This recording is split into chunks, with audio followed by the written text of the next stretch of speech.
Bienvenue dans cette nouvelle vidéo sur les trigonométries. Alors, on va démarrer avec un exemple simple pour déterminer l'aire nommée ici S, donc entre les points A et B.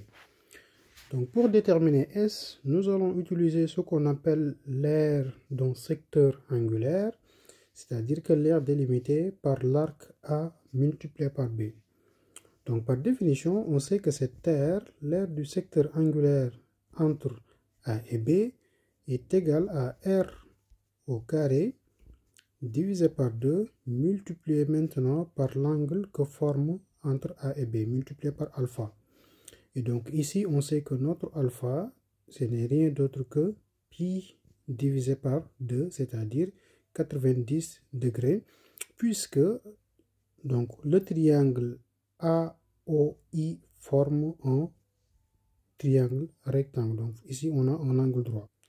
Ainsi, donc, notre RA donc, du secteur angulaire est donné par R au carré divisé par 2 multiplié par maintenant pi sur 2.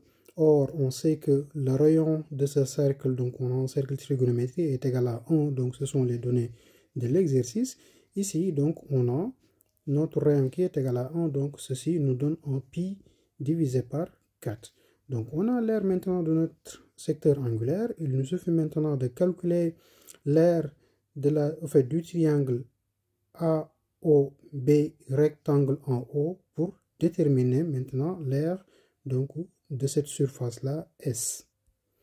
Pour l'aire de notre triangle, comme on a un triangle rectangle, donc on sait que l'aire du triangle AOB qui est rectangle en haut, c'est égal à base multiplié par la hauteur divisé par 2. Donc ici la base est égale à 1 ainsi que la hauteur aussi qui est égale à 1.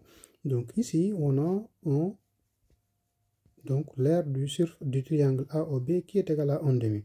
Ainsi, pour déterminer maintenant cette aire en surface bleue qu'on a assuré ici, donc il suffit simplement de faire la différence entre l'aire du secteur angulaire et l'aire maintenant de notre triangle, d'où S est égal à l'aire qu'on a ici, donc on peut l'appeler SE, donc secteur ou bien SA, secteur angulaire.